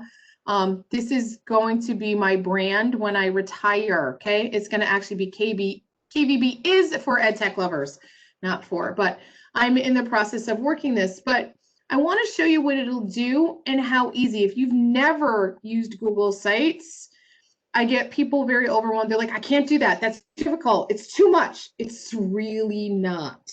So I have my site all set up. So once I come in, it's quite honestly just editing something that's ready to go. So here's my home page. I mean, it's pretty simple. Let's say I want to add a document right down here. So I come down to the bottom. I'm going to put the slide presentation from today in here. Okay. So it's going to open slides. You notice it automatically goes into my Google Drive and says, hey, what do you want to work on? Yep, that's what I want. I'm going to just insert that. I always want to click and drag. And there it is, all done. Boy, that was easy, right? Okay, I'm just going to push publish. All right. It's gonna say, all right, it's all done. So now it's live. That's all there is to it. It's literally click and drag. It's so simple. That's the part about it that I love. So you can have pages, subpages. You could create a parent page. So this is one of the pages I put in. Remember my contact hours that I made a little while ago, my resource document? Well, here it is, right? So I can double click on it. And oh, not in here because I'm not published, but when I'm in published mode, I can click on that. It's going to open up. I can make the changes in the document. They'll automatically load here on the page. My calendar sits right here, so students would be able to find it, or parents. And you see that I have, like, my full calendar is in here, right? I've got everything's right, including my doctor's appointment. Everything's right in there so people can go in. And because I use the Book Me app, people can come in, they can schedule time with me through Book Me. They can look at my calendar to see when I have free time or not have free time, and make a calendar. I could have information about my Google Classroom. Now, that being said, do not publish your Google Classroom link outside of Google Classroom. Don't say, hey, here's how to join WPTZ, right? Don't do that because we don't want weird people in there. I mean, that's so Book Me app, and I can show you that sometime. The Book Me app allows people to go in and they can book an appointment with me. It's a lot like appointment slots, except I just really like it because I can kind of be in charge of it. And once somebody books me, it sends me an email. I have it booked in my personal account and it sends an email to my work account, and then I can align the things together. I love it. It's aligned. So Erica, later on when we talk about Zoom, I'll show you the Book Me app. You're just going to have to book an appointment. Yay! So you can just pretty much put anything in here. And that's what I like about it is the ease. Any of these pieces you can put in. You can also use it as a way to push out student content. The part that I like about it is you really can be particular about who you publish it to, right? Everything's in one place. You can decide to keep it private, so you can keep it within your domain. So the only people that can see it are the people within the domain. So if you only want your kids to be able to see it, that's fine. You can make that setting so it goes like that, or you can push it out so it's out for the entire world.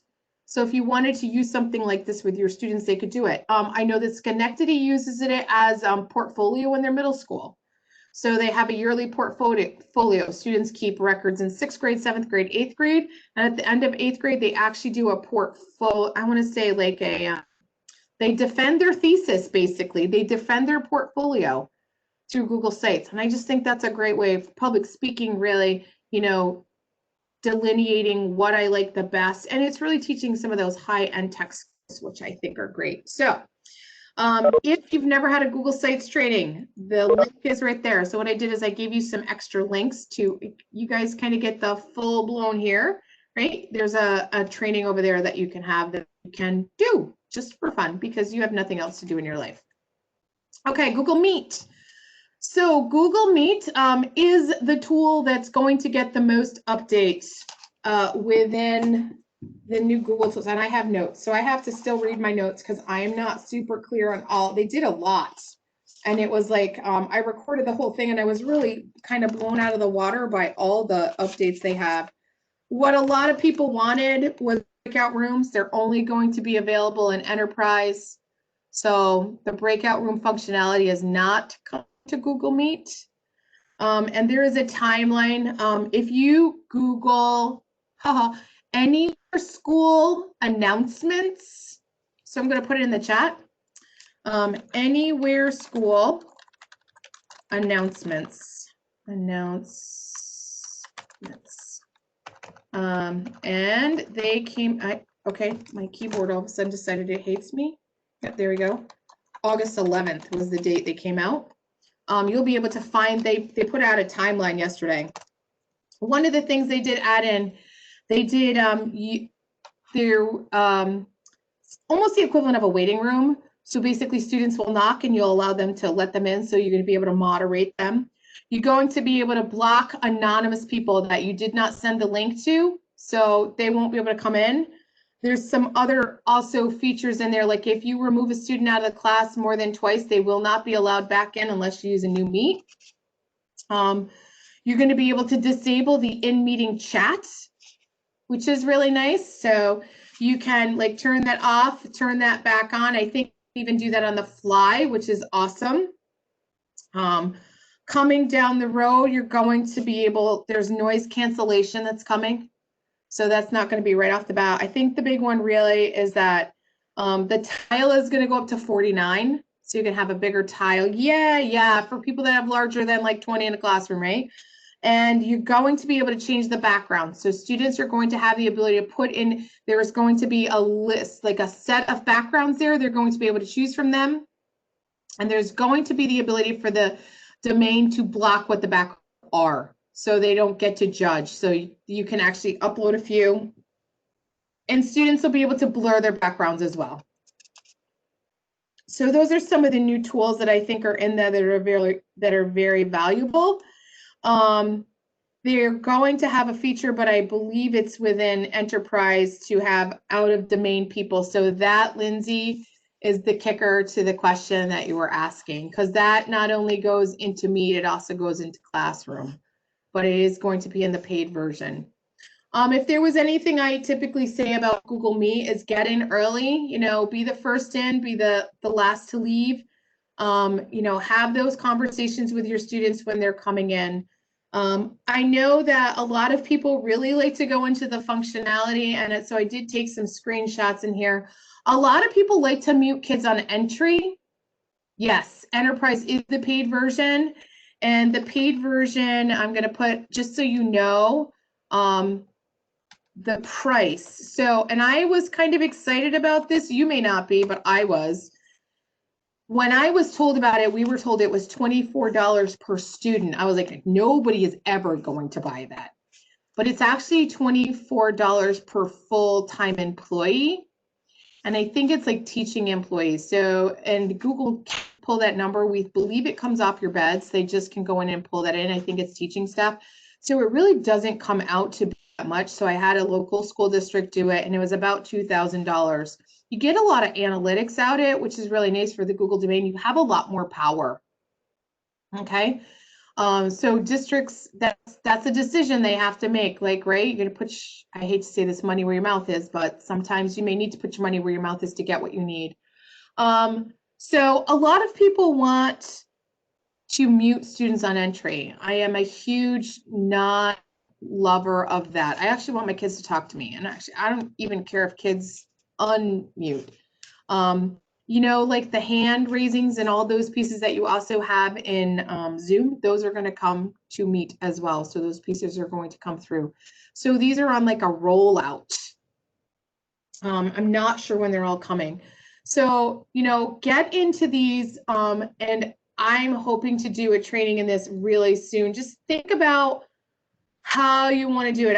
If there's one that I find is the most important, probably in Zoom, because it's one I use within Zoom. It's handing off presentation, allowing you to present, and then the only person who can take it back is the host. So if Lindsay was the host and she gave me the ability to present, I could not pass to Mary. Lindsay would have to take it back, and then Mary could take it.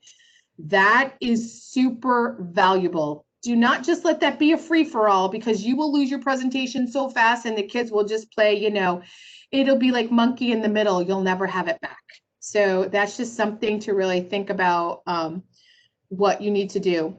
Turning cameras off, even with, it's not a bad idea, especially when you start to talk about bandwidth. Where we are, bandwidth is an issue. And we had bandwidth yesterday. Issues. I'm in the office, for God's sake. I'm in the NARIC office, right? We shouldn't have bandwidth issues here. We did. So understanding that, like, even when I'm in a meeting, I'll come in with my camera on and my microphone on, and then I'll turn them off once I'm in, especially if I start to see yellow triangles pop up, I will pop out and turn that off. So just think through that process and what you want to do. And I like the fact that you're going to have the tiles up to 49. This is the one time that I think the tab resize is the piece I want. I want my kids on one tab, and I want my presentation in another, so I can see them, especially, you know, going. And if you're disabling the chat and not allowing them to talk, so just remember, if you disable the chat, you don't allow them to talk, they also can't answer you. So you have to have that, like, You may have them turn on their cameras and use like a thumbs up or an okay, or like, you know, you can tell me I'm number one with the correct finger, right? So just certain things we have to always be careful of. All right. I mean, kids are going to be kids. We know that, right? They're just, some of them are going to be great. Some of them are not going to be great. So this I moved and I didn't move it back. All right. Next one is slides. I may not go into this as much as I have in the past. So slides, make sure that you're using templates, okay? Don't recreate the wheel. Matter of fact, use templates and share them with your friends, okay? Especially if you get a great template that's going to work, make sure you just share it, because I'll tell you what, there's no sense in doing work twice. And if somebody's got something that works, you know, I'm telling you right now, anything that's in this presentation, take it, run with it, make it your own. I don't care, rename it, pet it. I don't care what you have to do, just use it. That's kind of, I think, the benefit of using Google is that you can use other people's things. I do not make great stuff. So I make stuff. I make a lot of stuff. So use what you need. So here's an example of a weekly template. So this weekly template is something that I would push out to students and they would give me their work back. So I'm thinking like math is one of the things I'm thinking about. I'm working on a DB in social studies where I divide it into pieces and I want to do those pieces little by little. So that would be another thing. So the weekly template, the name would go here. You'll notice I almost always use my first or second slide for directions, right? So here's my direction slide. Yeah, you put your directions here. Boy, I could have made this easier, right? Explain what they will be needing to add into the presentation, how they'll be submitting it back to you. So if they're going to push it back through Google Classroom, that's great. If you're going to make a copy for each, that's great. Just think about that process. So yesterday we did a few math things in here. So one of the tools that we went and turned on is an add-on. So this is where I have to say, EdLaw 2D, you have to check. So there's an add-on called Hypatia, and I'm not sure that's how to spell it. I got lots of math people out there. Somebody will tell me. This is like a math editor. It's kind of the equivalent of Equatio. You do have some math tools. They're in here somewhere. I never know where they are because obviously I'm not a math person. Did they move them? I don't know where they are. So they might be in tools. That would make sense, Virginia. No, they're not in there. So you have tools as you see fit if you need to use them. So this is just something, you know, we went through and looked what was in here. I went into the mini editor, not the full editor. There is a full editor, has lots of math things. You could put this in here and then have students do their solution. So remember, slides is a visual tool. So use it as a visual tool. So students can come in and insert, and they can write in here, right? They could, I don't know how to do this, so I wouldn't tell you I know. I think the square root of 64, right? Is that the right answer? Is it 8? Big guess, I'm not really sure. I think it's just a square root. I just did, all right, yay, thank you, Jesus. All right, so, and how would I do that, right? I would know that 7 times 7 is 49. Maybe I just want a text description of how I'm gonna get that, right? But just decide how you want students to tell it out. So I'm using a mouse, all right? I'm pretty apt at being able to, I can't come up with the word I want, to do this without any problem. Your kids can learn that without any other options. They're pretty savvy. They could do it on a piece of paper, take a picture of it and put it into a Google slide. Who cares how they do it, right? That's what I want to say to you. Who cares? Again, this is that picking your battles. You just want the work done. I don't care which way you get it into the document. The niceness of having a document like this is everything's together in one place for one student. It makes organization a little bit easier. It does give you more to grade. I just want to be straight up honest about that because you'd have one, but instead of getting one every day, you'd get one at the end of the week. If you pushed it to them, make a copy, they'd each have their own copy. They'd be in charge of it. They'd have to turn it back to you through Google Classroom.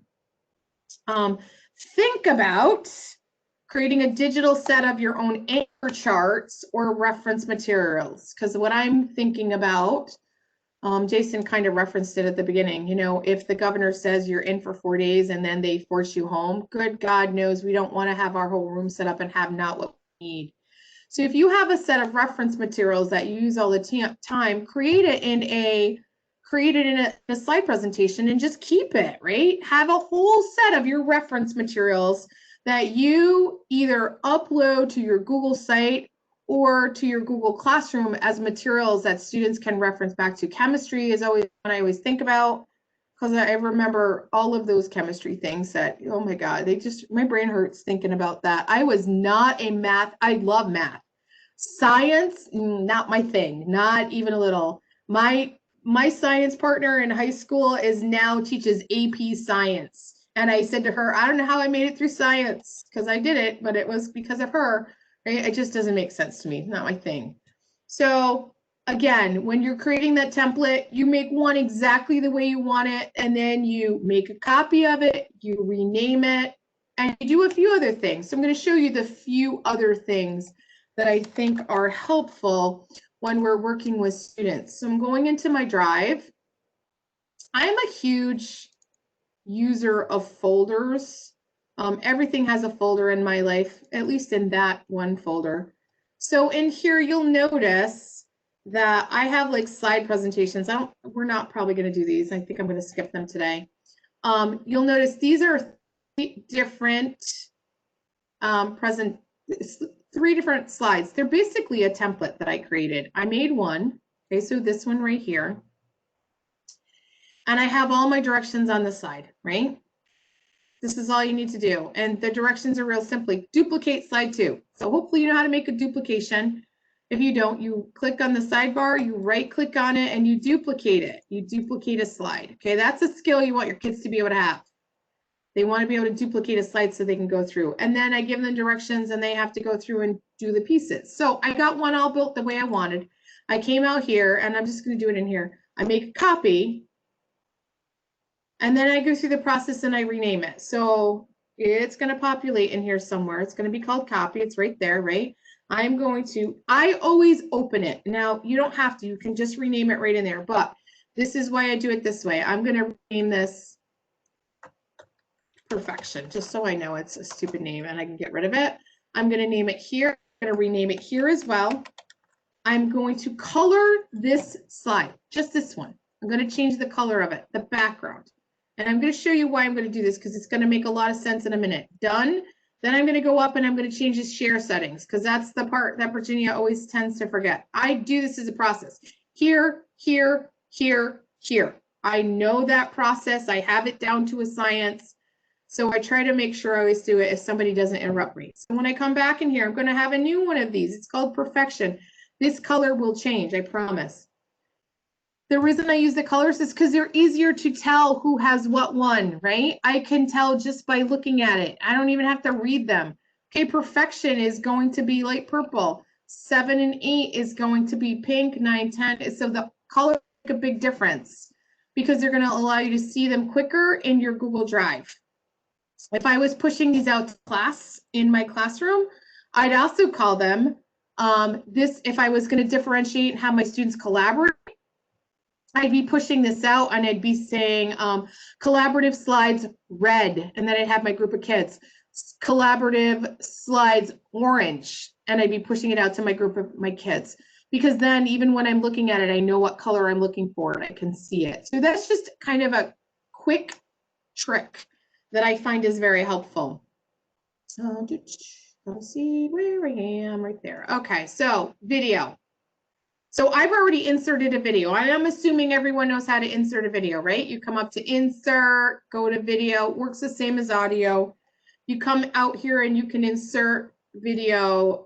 You can look for one or you can do it by URL. So I actually went and grabbed this one. This is one of my videos that I grabbed by URL. And as soon as it comes in, as soon as the video comes in, it comes in like this with the format options open. Because there is this really cool feature that I think a lot of people don't know about. It's really the autoplay. We want our videos to autoplay when they come in. So I'm going to push this into present mode. I'm going to go back one slide. I'm going to push it into present mode. And you, my friends, are going to meet my daughter and my granddaughter, Amelia. Here we go.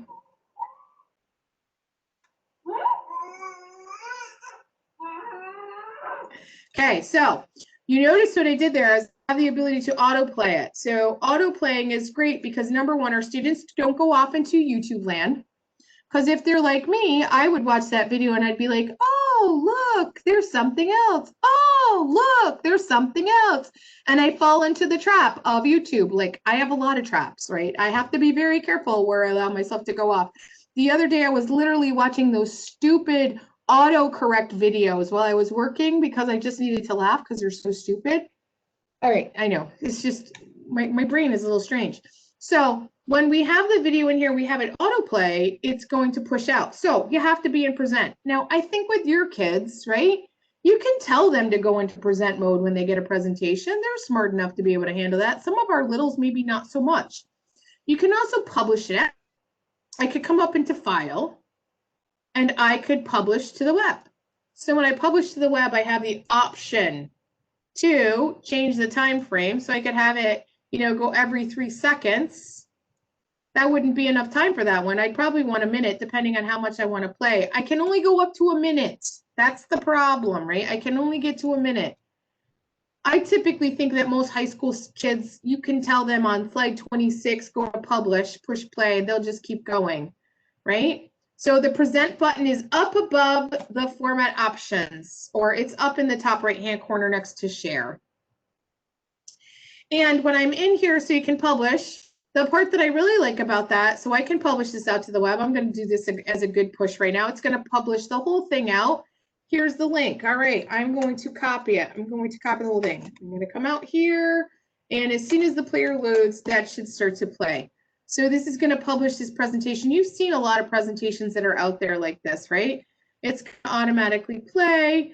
It's going to go through. It's going to change. I don't know if I even picked a time, right? It's going to automatically play my settings through when I'm all done, right? It's pretty simple, the whole process. So it's all set, and that is out into La La Land, and the whole world can now see it.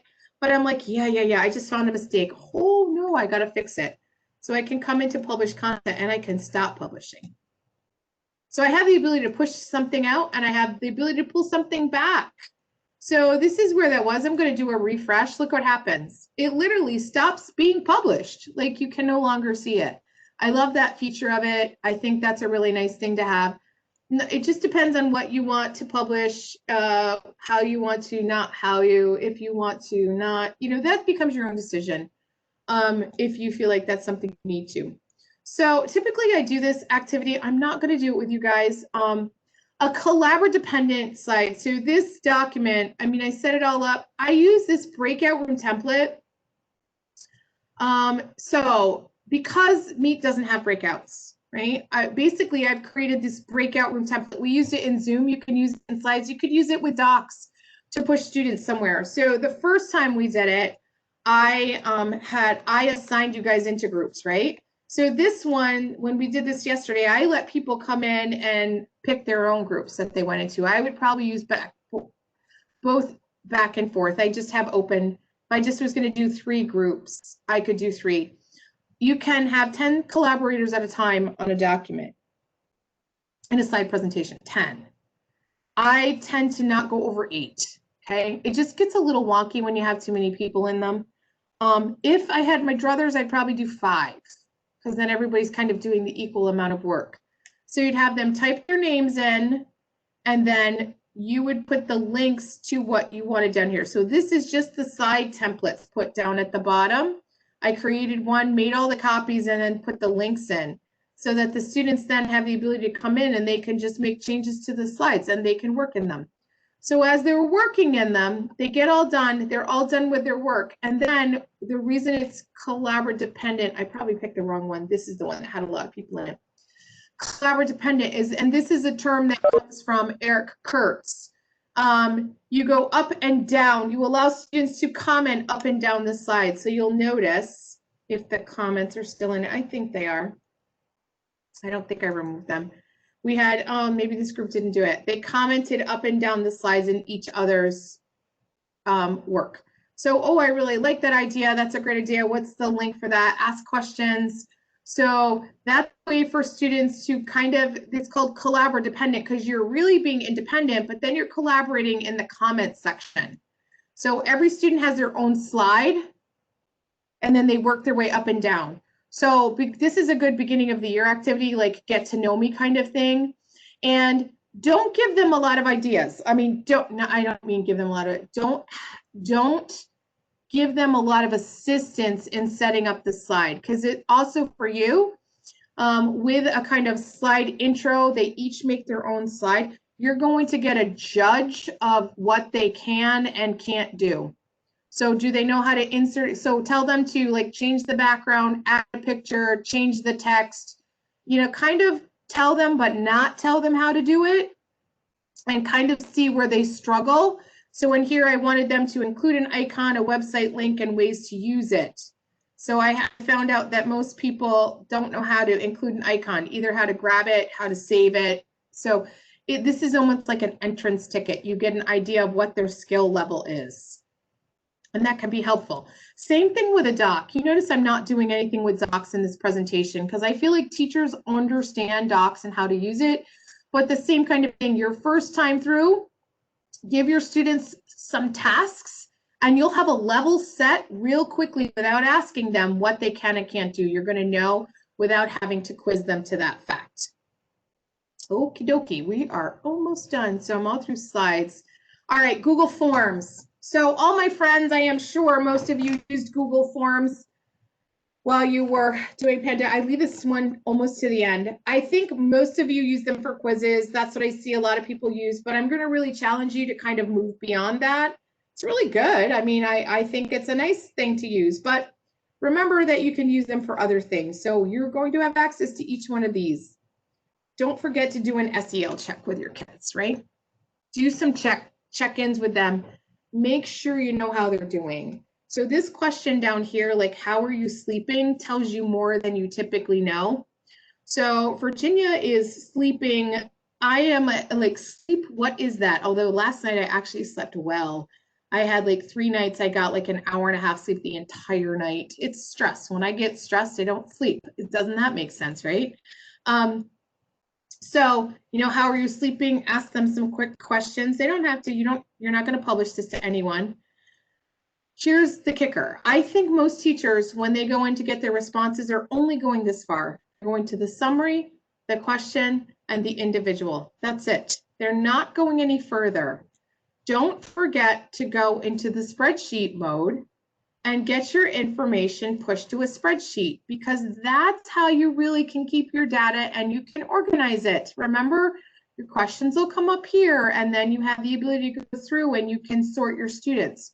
So if you knew like my initials were KVB and KVB answered 12 times, she was very good. Like, you know, she had gone from like, I'm getting great sleep. Oh, she's not getting any sleep. Okay, something's going on. She might not have told you anything's going on, but you'll be able to judge, right? Is it possible to cheat if it's multiple choice? Oh yeah, you can always search on YouTube. So I have a quick trick. You may not have this turned on. So Erica, good question. It's always possible to cheat. It's not called cheating. It's called being resourceful. Just come on, right? My granddaughter is not loud and bossy. She's a leader. Let's be honest, right? She may only be 9 months old. That girl is gonna run the world. So I am in a Google form, the one I just had. If you come into settings in your domain under quizzes, you should have locked mode on a Chromebook. So if you students have locked mode on and you turn it on, they can only be on the form. Huh. So that's a trick. You have to have it turned on at the domain level. If they take it on a laptop, not gonna work because you know it says Chromebooks. They take it on a phone, not gonna work. Don't tell them that's there either. Don't tell them that you've turned it on, just do it, right? Don't let somebody will figure it out. So I just have to say, I'm sorry, Erica, I know you're probably annoyed that they're cheating. And I, on the other hand, I'm like, oh, thank God, they are the future of the United States, right? They are resourceful little duffs. You gotta love it. So don't forget to use that spreadsheet option. I think so many people forget it. A record keeper. So I'm going to show you a couple of different ones that I'm going to show you. One is just to keep track of meeting students. So if you're going to do one-to-one meetings, you notice I put dates on. This could be a fill out. You could have their names as drop downs, time, and then just details about what you talked, worked on, questions, decompressing, whatever. We're keeping track of it on paper usually.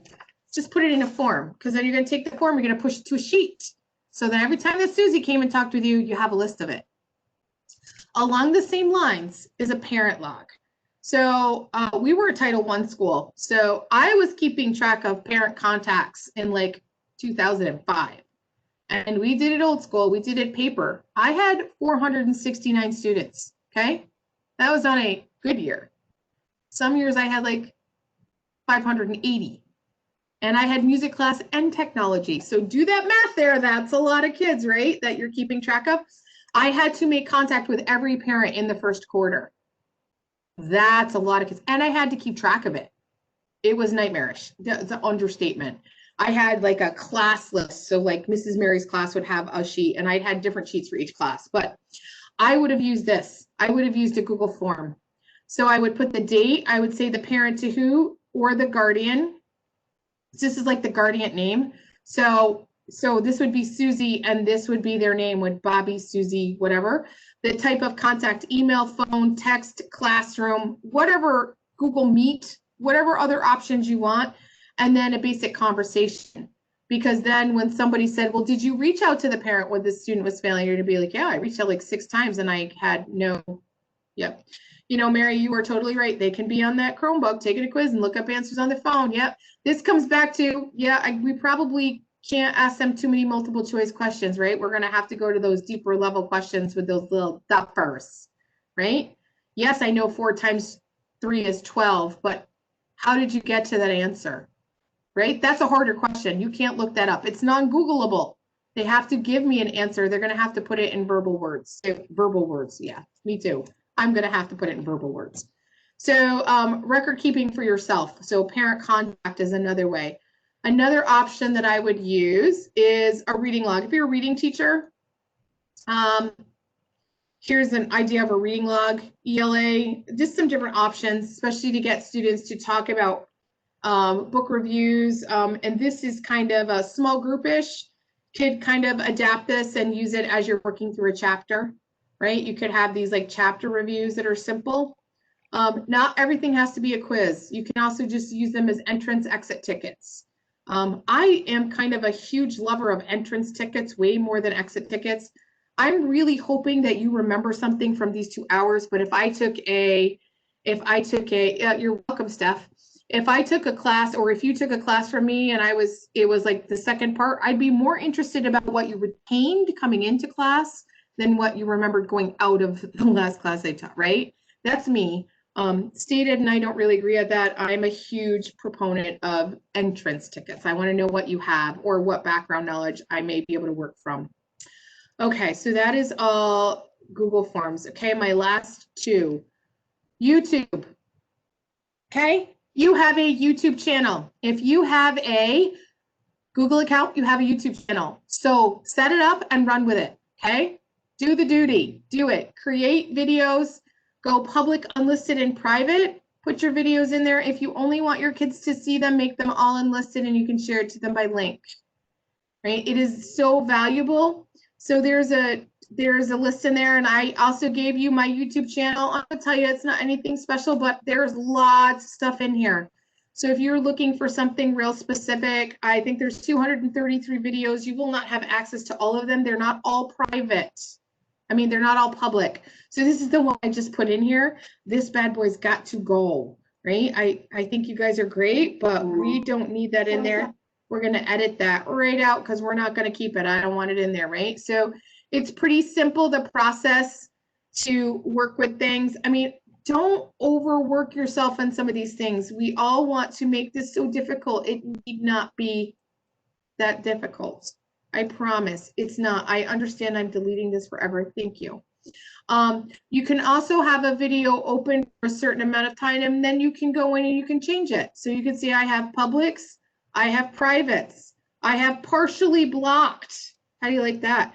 So somebody put a copyright claim on there. Well, there you go. I sang a song that was in, that's interesting. Huh. Alrighty then. First time I've had that. I thought that was public domain. So unlisted, I tend to put all of my trainings in as unlisted. If I share a video with you, Mary, and she decides to send it to a friend, that friend can still watch it because it's unlisted, it's by link. If I share a video that is private with Mary, she cannot share that with anyone. It's private. I'm in control of who has access to it. So those are just some things to think about when we're talking about YouTube. Last one is Google Keep. If you're not using Google Keep, I always do this one early. Google Keep is a great way to really create lists and just to keep some things on here. I knew I was going to be tight for time, so what I did is I put a Google Keep training up over here. This will walk you through all those pieces. All right, so really the strength in this is really comboing those tools together, right? 1 + 1 + 1, we used to call it synergy, right? So 1 + 1 + 1 = 4. Not really, math teachers are all cringing at me, right? But the power is in using the Google tools together. So when we're using these pieces together with Classroom, that's where all the power comes. So my last few tips and tricks for you as I fly out the door. Use color for good. It's going to help you really just organize your pieces. Review those processes daily with your students. Your students are going to need 7 to 12 repetitions to get it, right? My boss needs about 40. Did I say that out loud? I'm going to have to take that out of the session. Everybody needs lots, right? Everybody needs lots of repetitions. Some will have it, some won't, some will never get it. Remember that nuts and bolts document will help you. Create templates as much as possible. They are going to make your life easier. Share them with your friends. Templates really increase that familiarity, not only for yourself, but with your tools with your students. Because the more they use the tool, the better they'll get at it, right? And so just maybe increase, like the first time I just want you to type. The next time I'm going to have you change the font. The next time I'm going to have you change the font and the size. The next times after that, we're going to do indentation. All those little things that you think they should know, they may not know. So build those skills little by little, always kind of upping the game every time. If you want it, teach it. I'm going to tell you what, if you do a video, I mean, if you're going to be asked more than once, create a video for it. And do not worry about perfection. My gosh, when you guys see some of my videos, they're a hoot. I'm like, duh. I burped in the middle of one yesterday. I'm like, whoops, sorry. And I just kept going. I'm not going back to do it again. You know what? I burp. I say, oh, I would do that when I'm teaching. It's all good, right? I have redone one, and that was because I must have been wearing a low-cut blouse, and I leaned in and I went, ooh, nope, going to take that one, going to redo that one, because that I'm not going to have in there. So I'm just very cautious, but I also don't redo. That's how I teach. It's all good. And then really hyperlink everything you're going to put in. Don't have ugly links just hanging out, right? Hyperlink a text, hyperlink an image, and then teach your kids how to use a hyperlink. You have to click on and then go to click on the bottom to get to it, because they won't understand that's how it works. I've given you some resources in here, okay? Just remember, my friends, you are doing the best you can do. It doesn't have to be perfect. You're doing the best you can do no matter what. Man, I was just gonna say, right, I should have this like slammed on my wall over here, because we all need to remember this all the time.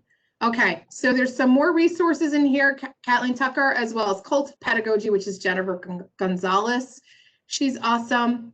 I gave you a few more things in here that came from one of the other trainings. This was cameras on or off. This is a great Twitter debate that went up by Tori Trust. And then this is a school district that put out a handbook sample for Chromebooks. So I would love to stay and answer questions, but today I just don't have time, and I'm so sorry. Please, you have my contact information right here.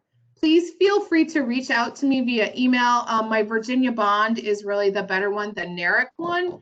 I will be sending out the video as soon as I have it, as well as the link to all the materials. Thank you, everybody, so much.